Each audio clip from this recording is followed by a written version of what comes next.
Luke from your 50 Shades of Sales podcast. Before each episode, we just wanted to warn our listeners that there may be some swear words or choice language used in any one of our episodes. It's not intentional, we don't mean it to offend, but we wanted to forewarn each of our listeners. Please do enjoy.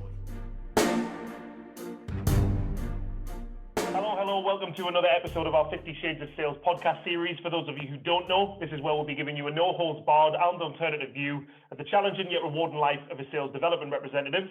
And for those fans who do know, welcome back. Now, in this episode, we're going to be scaling it all the way back to the beginning. We're going to be discussing how brand new salespeople can adapt their previous experience in other roles and then apply that into an SDR role. Now, joining me to do so are two of Durham Lane's newest members of staff who are in no doubt the best place to actually discuss this topic. I have both Harriet and Pav with me today. How are you guys? Yeah, really good, thank you. Excellent. And thanks for coming on, especially with you guys being so new to the business. Now, listen, you have your first sales job, right? The desk is clean. The laptop screen has a shiny protective film. Yeah, you've got your strategy. It's a blank slate and an idea of what great looks like. You probably feel giddy with the excitement of what the future holds. You can hear the applause as the sales executives within Durham Lane celebrate their opportunities. Quietly, you're resolving to become part of the machine, but stand out amongst everybody. But once you create your new Outlook signature, sit through training, get assigned a contract, open a fresh new spreadsheet, people start joking on saying, when's that first opportunity coming in? It's then that you realize that the pressure is most definitely on, right? And now we pride ourselves on our onboarding process to ensure that you new sales guys get the start that we wish we'd been given, but self-admittedly, we probably miss a trick along the way. Now, how quickly, and you can be as honest as you like here, how quickly did all of the learning go out of the window on your first sales call? And then how quickly did survival mode kick in, Harriet? I think before I even picked up the phone, in all honesty, like I was so nervous. I remember sitting there in the office and I probably spent about half an hour just flapping, like, I don't even know how to dial a number. Like, it was so stupid. But once I'd done it, I then definitely was in survival mode of not really kind of knowing the right things to say, just blabbing at people. Fortunately, I was on a project where people are fairly happy to speak with you, but it was definitely from the very, very beginning. Very, very beginning survival mode kick. And what about yourself, Pav? Yeah, quite a similar story, to be honest. I remember my first call, it was to an IT director, and I remember having, I was cool as a cucumber, I had all my, everything I needed in front of me and information I would need during the call. I dialed his number, and the most unexpected thing happened is he picked up, and for some reason, I don't know why, I didn't expect it to happen.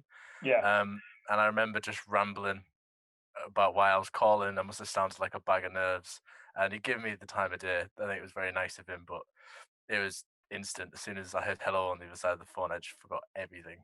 Yeah. So why is it, do you think, we forget everything?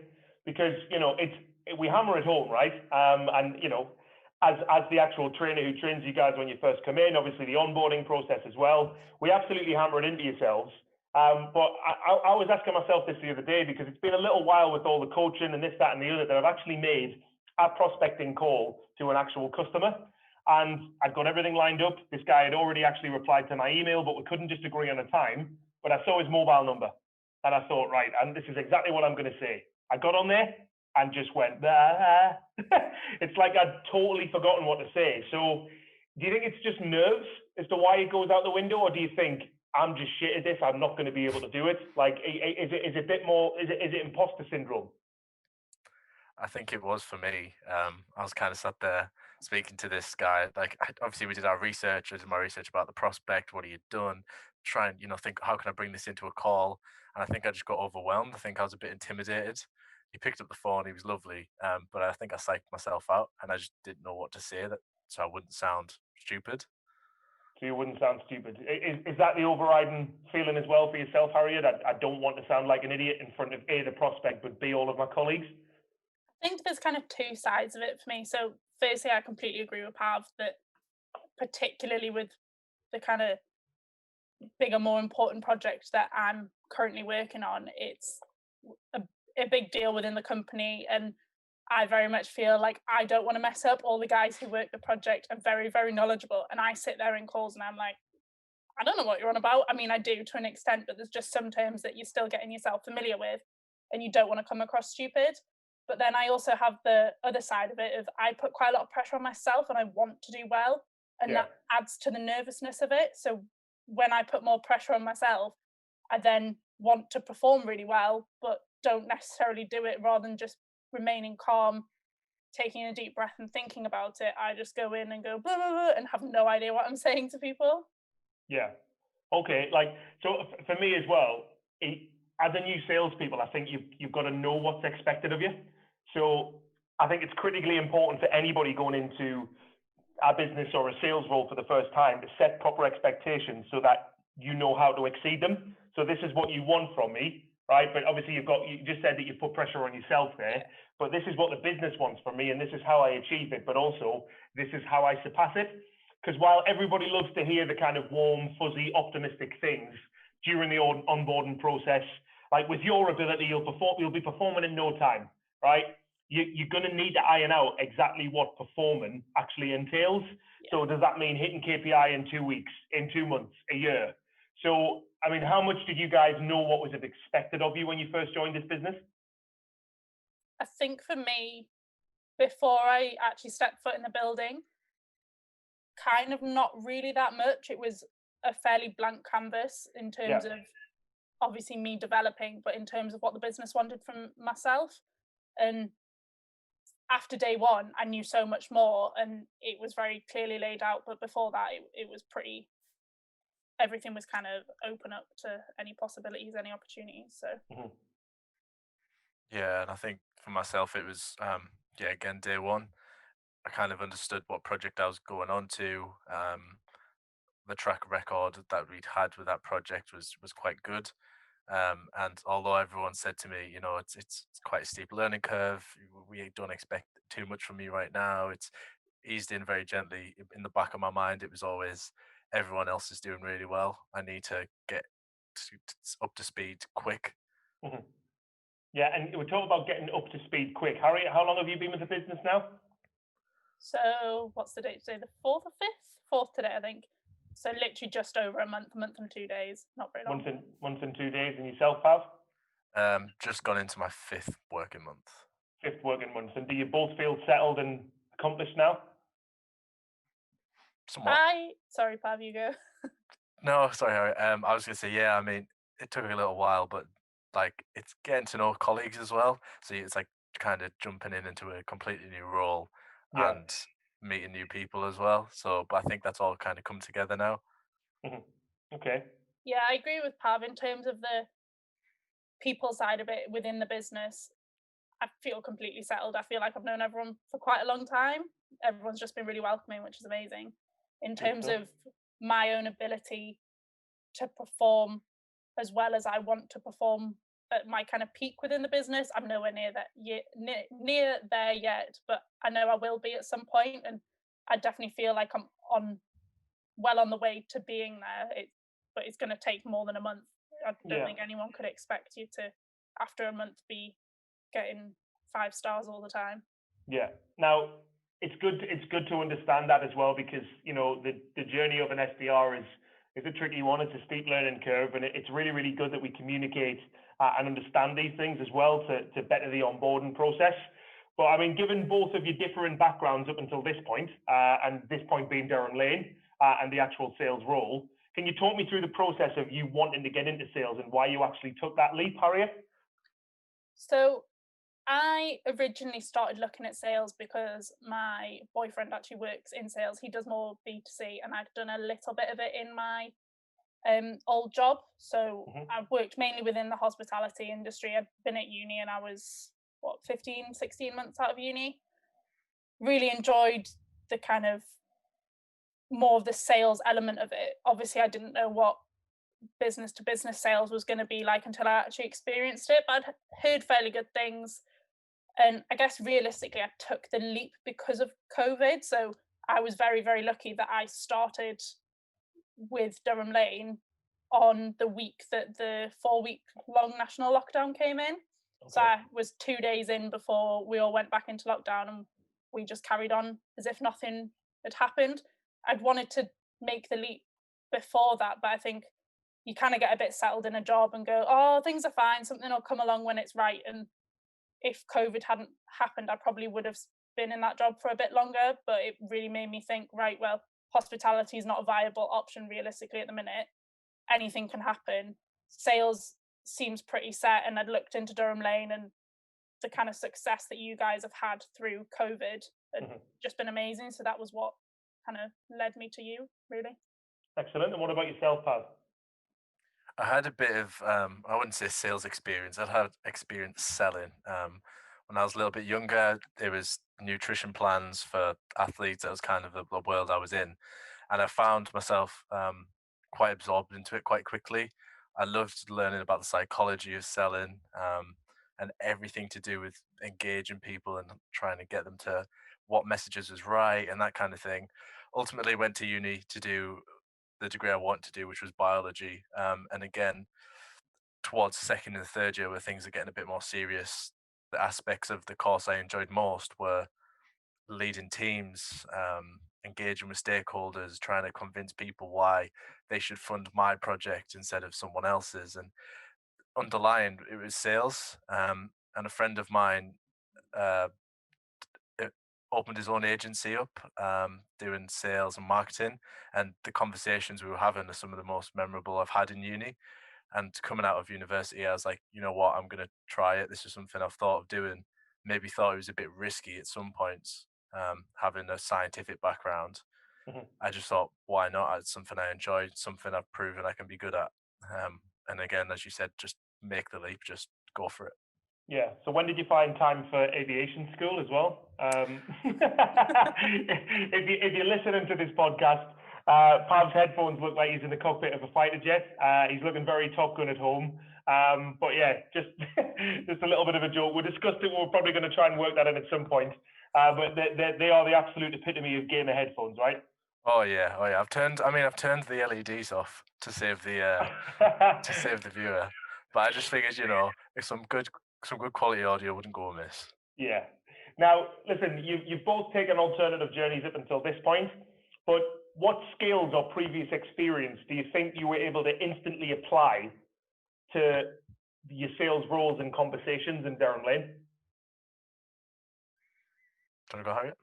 Yeah, sure. So I think for me, having worked in hospitality, I was pretty good with people. I've always got on with people really well, able to hold a fairly decent conversation. And one of the things that we kind of live off is that people buy from people, which is an amazing thing. And I don't think a lot of salespeople really think about that. But being in hospitality, just having a conversation with another person, you're learning about their life and what's going on. And I've really found that I can apply that to my conversations that I'm having when working my projects. And that's been really useful for me. And people always talk about, listen, I got into sales because I'm a people person, right? The great thing is outside of sales, people always want to talk to you and they're quite willing to have a conversation. Whereas a lot of the time in sales, these people that you love so much just don't really want to speak to you. Nope. I just wonder how different that you found it. Certainly hospitality coming into sales, the ability to hold a conversation is certainly there, but how different has it been for you? I mean, it obviously has been different. There's some days you pick up the phone and someone answers and they just do not want to have a conversation with you in any way, shape or form. Yeah. But one thing that Russell actually mentioned to me, might have been my second or third week because he'd not been in the office, said, when you're on the phone, just smile, because it comes across in the conversation you're then having, you kind of come across a lot warmer. And I've noticed in the conversations where I've maybe been having a rough hour because I've just got off a call with someone who I haven't had a great conversation with, or I've not had a good night's sleep, whatever it's been, and I'm having a rough time, then if I just put a bit of a smile on my face and actively perk myself up, then the other person at the end of the phone is a lot more receptive to the tone of voice that I have, and they just think that you're kind of a nice person, I guess, and are more willing to speak to you. It definitely is a lot more difficult than the conversations you're having in hospitality, because a lot of the time your punters are drunk and just want to talk about themselves. They don't even care for listening to you. They just want to have a conversation about themselves. But people still like to talk, even in the sales world, even if it's something that they might not have time for that day. If you can just get in 2 minutes of their time and build good rapport with them in those 2 minutes, following up with an email is a lot easier. Mm-hmm. It's massive as well, and Russ is right in terms of, smile. I don't, not smiling while you're dialing, right? But it's a case of, I sometimes can hear from somebody's voice, I can almost see what they look like. And you'd see people who are under pressure, the people who are having bad days, they're leaning forward, they're bent over, which affects your diaphragm, which then affects your tone of voice and your ability to be able to project. And then if people like people who speak with confidence. And if you sound sick of your life, nobody ever wants to speak to somebody who's sick of their life, right? And what about yourself, Paz? I think Harriet's has hit the nail on the head, really. I've always considered myself that old cliche as a people person. To be honest, I don't think anyone wouldn't call themselves a people person. I know quite a few people who wouldn't. I definitely would call myself a people person, and I liked the thought of speaking to people and creating that rapport and those relationships to enable something. And like I mentioned previously, from my science background, effective communication is 75% of the what you do, of the role. And I just thought, sales is going to be where I can let that shine. And again, I think you have to be quite tough-skinned. I don't think it's something you can necessarily teach. So I don't know where it's come from. Maybe having older siblings. Maybe, I don't know. Yeah. It's being able to be quite resilient if someone maybe isn't the most receptive over the phone. It's not a great conversation. It's never personal.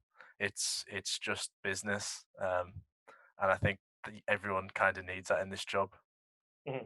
And when you first get into a sales role, I guess it's one of those jobs that doesn't really offer you the same amount of time to get embedded into.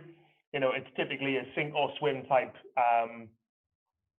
it's a sink or swim job, really. And time is definitely of the essence when you first start, because you think, I need to be performing. That sometimes can take you months to truly soak up the actual culture of a business, to really understand how it functions, getting under the skin of your contracts. But I always find that you can probably speed up the process by shadowing somebody or having a bit of a mentor. Have you guys found a mentor inside of Durham Lane, or somebody that is leading by example? I mean, how much has that helped you if it has been the case? So I think for me, probably make Pav blush a little bit here. He's potentially a bit like my mentor. We worked on the same projects together, and he's just the person that I go to for anything and everything that project. He is very, very good at it, very knowledgeable, and he says he almost just kind of wings it now. Just when you listen to him on the phone, he does really, really know his stuff, and it's really comforting to have someone like Pav that you can just go to and ask all the stupid questions in the world, because he knows I ask plenty of them. But it is really nice to have that. And then obviously my team leader Laura as well, who is just an absolute rising star. Obviously. nice plug. No, Laura's great. Like, I've just clicked with her from day one, and she's actually just so fab. I couldn't kind of praise her high enough. Mm-hmm. Yeah, I mean, I was going to say Laura as well. She's our team leader, but I'll also give Alex Carr a shout out. He's such an interesting fella. Like, the way he handles phone calls and the way he engages with prospects is, I don't even know how I could describe it. It's different, but positively different. He picks up the phone. Everyone will remember that conversation. I've listened to him speak to prospects, and I remember the conversation, and he knows he's doing it, but it comes across that he doesn't.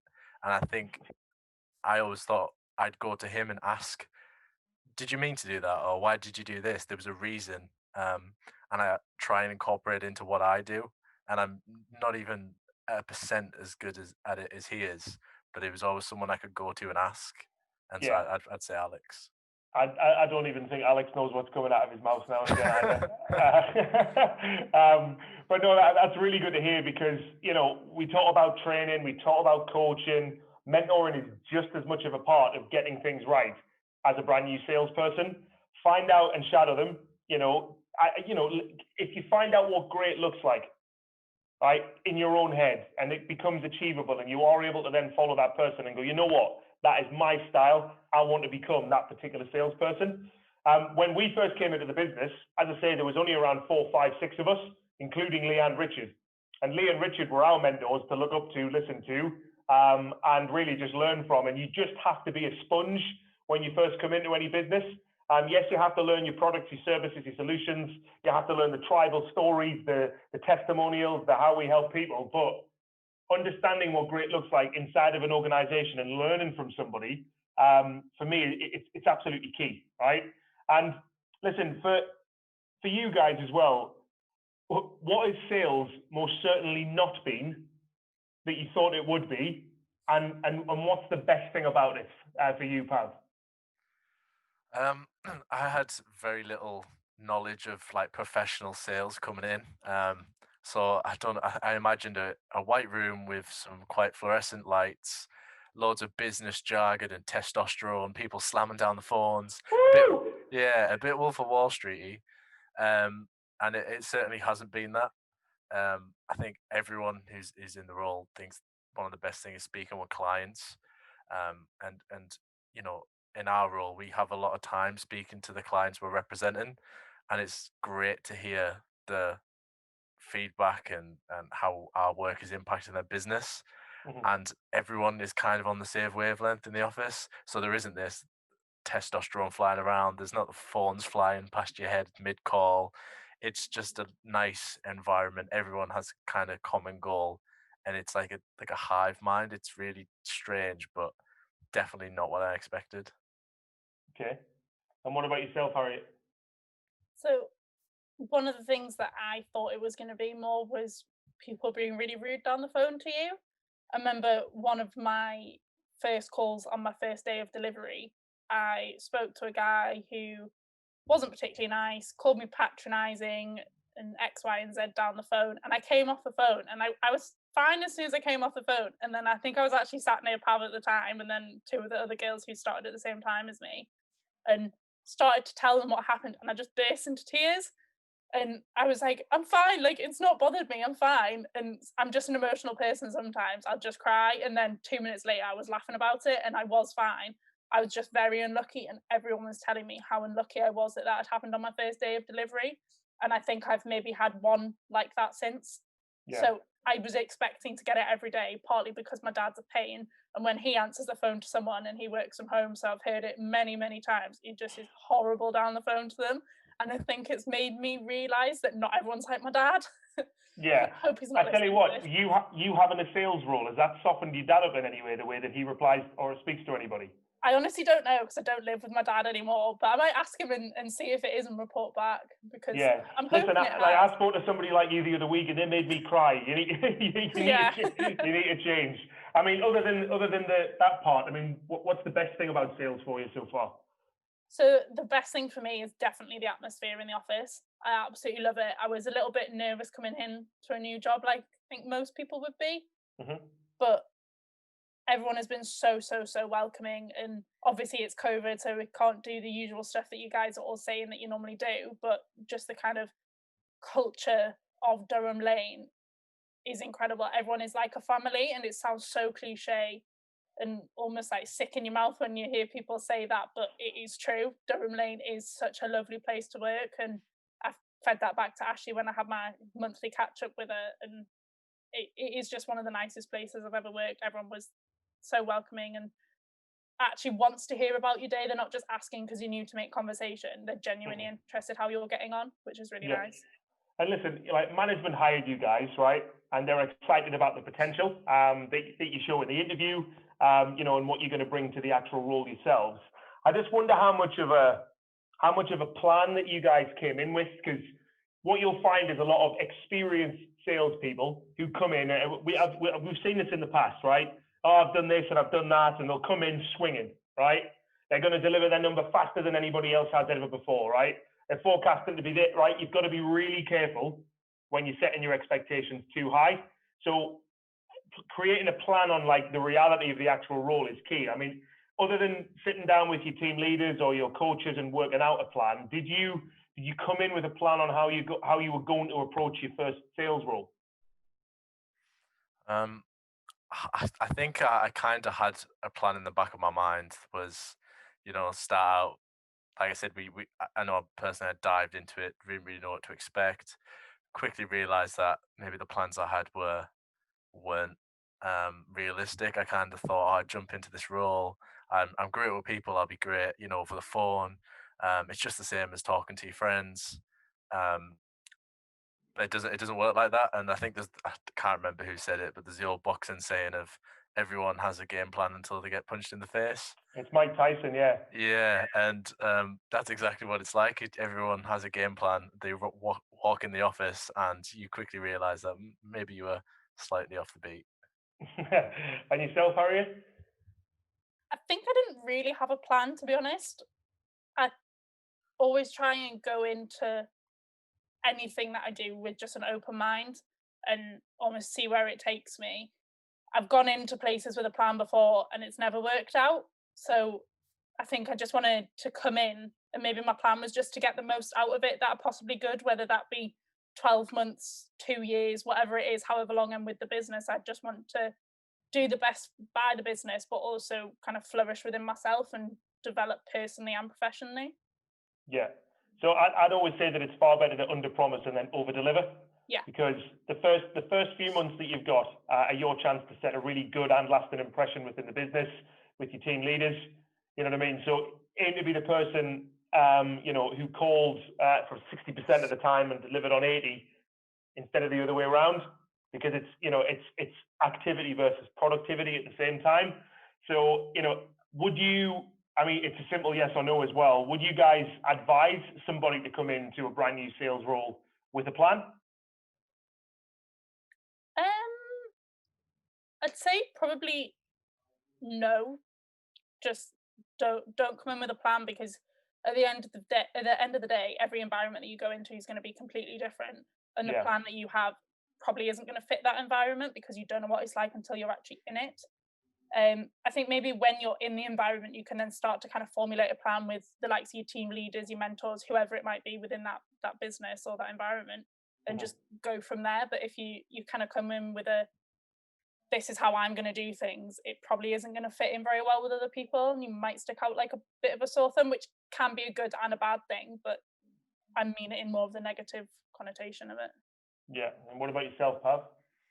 I'd say it's always good to plan, but I think that you have to initially in the first few months is be completely open to realizing you were wrong or quickly changing that plan. If you think you're going to walk into a business and change it from the ground up, or you think you're going to walk in there and rip the business a new one and do everything the way you want to do it, then it's not realistic, even if your ideas are the best thing in the world. You need to quickly adapt and be flexible. And I think it's like a give and take. I think when you go to a new business, they're always open to new ideas.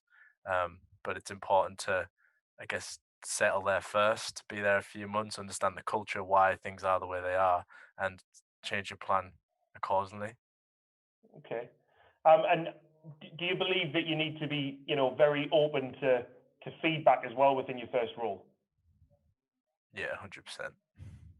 Yeah, I completely agree with Pav on that. I think if you're not open to feedback, then likelihood is it's not going to be the right place for you. If you can't accept kind of constructive criticism, feedback, however you want to phrase it, then you're not going to change to become better and to fit in with that business. Okay. So listen, there's some really good advice, I think, coming from people who are doing it, people who are in it, people who are going through that first process as well in you guys. So why do you think people should consider a sales role regardless of the job that they're currently doing? Because I think a lot of people think, oh, they're not relatable, there's no transferable skills, I can't do that, can't do this. Why do you think people should consider a sales role regardless of the job that they're currently in, Harriet? I think because it teaches you a lot about yourself as well. I've learned so much more about how kind of confident I am. I've always been a fairly confident person, but it's really helped me be confident in the professional world. Whereas I've come from hospitality. A lot of the time I have just been pulling pints, which there's absolutely nothing wrong with that, and that's a big part of some people's lives. But it's taught me that I can kind of go on to bigger and better things, and there's almost no challenge that I probably couldn't face. I never ever thought that I would be working on both of the projects that I'm currently working. One of them, like I say previously, has absolutely blown my brain in certain parts of it, but I've also not been able to not learn it. And I think sales is a great thing for anyone, because like Pav said, most people are people, and not everyone is, like you say. I know some people who are fairly grumpy, but I think if you've kind of got that confidence within yourself, then you can challenge yourself within the sales world, and it's something that you can learn. It's not a set skill. You don't have to know how to do it. And if you don't know how to do it, it's not like you'll never be able to learn it. It is something that you can learn. Like, you're an excellent coach, and we're very lucky to have you, but I probably wouldn't have been able to do it without a coach, because I've never done it before. It's you can learn it, is I guess what I'm trying to say, and don't have the kind of connotation of it. It's a harsh environment to be in. Can be a very nice environment, and I do think anyone can do it. Yeah, and you said it taught you a lot about yourself. I think sales also teaches you to get over yourself. Yeah. Like, you will very, very be found humble, right? And it doesn't matter how much preparation you do, how many sales that you got up until that point, you will have that one conversation where you think, fuck, I am really not as good as I thought that I was. And I say that the rugby club environment, right, it's a great place to go to seriously and quickly get over yourself, right? If you feel like you put a little bit of weight on, right, somebody at the rugby club will tell you, right? If you are wearing something that's a bit outlandish and you think, well, should I? Somebody is going to tell you. Like, nobody is safe, right? And I honestly believe that in the sales world, regardless of who you're calling, what industry, or how it is, and whether it's well received, you are never safe within this job. Yeah. At any one point, you can shank a shot. You can be as fully as prepared as you possibly can, but it'll go tits up. And I think it really humbles you, and it teaches to get over yourself. What about yourself, Pav, in terms of, why should people step into a sales role? I'd probably say, like, firstly, that I think this role, I think for the majority it is suitable for people, but for a very small amount of people, I don't think it is. As with any job, as you'd expect. But I think people who are looking for something a bit faster paced, maybe than what they're currently used to, it's challenging. You've got high expectations from clients, you've got high expectations of yourself, and you've got all these people you're speaking to. You don't want to look stupid, as we mentioned before.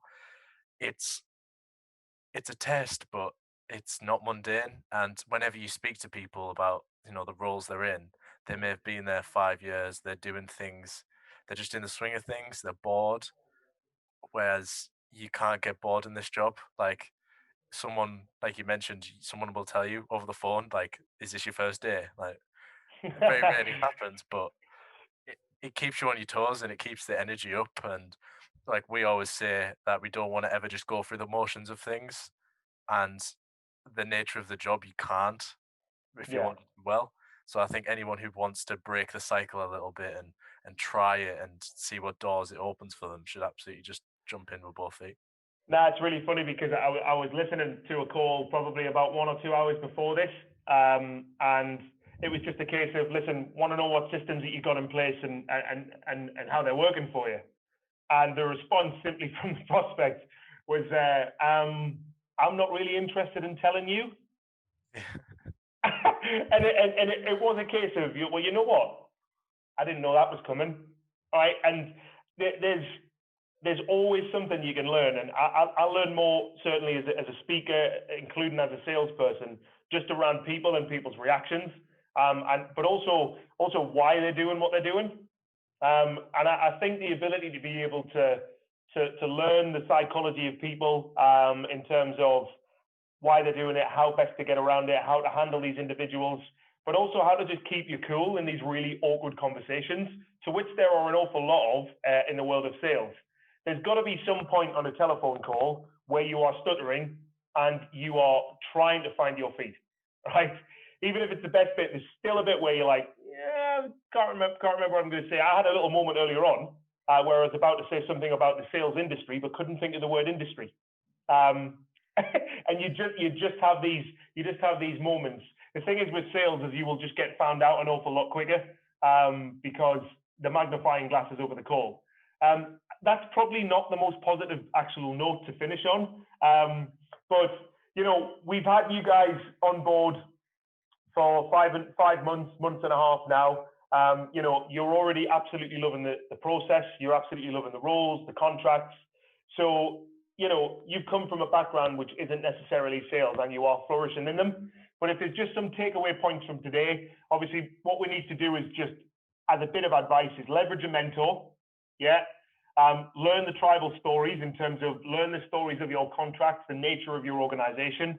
Learn how a deal gets done, right? Become part of that process. Also know your own numbers and what you have to do to get to them. Identify your strengths and weaknesses. So where you need to improve. That for me is one of the best plans that you can bring into something. Well, I know that I'm good at this, but this is what I need to work on, and this is what I plan to do. But ultimately know what's expected of you. Is there any one more or one bit of advice that you would give anybody that is thinking of taking the same leap as you two? I think for me, just don't be scared. There's so much out there, and like Pav said before, jump with both feet first. Just go for it. Yeah, I'd probably echo that. Just you're gonna think of 1,000,001 reasons not to. All you need is a couple of reasons to, and you'll realize very quickly if it's for you. And for most people, it will be. Excellent. Well, guys, thank you for your insight and for your time today. Next week, we're going to be looking at the cultural differences when it comes to picking up the telephone in the likes of Italy, Germany, and France. And don't worry, we are going to have native speakers on there, but the whole thing will be in English. Okay. So, Pav, Harriet, thanks again for your time, and we'll see you all next week. Thanks, Steve. Yes.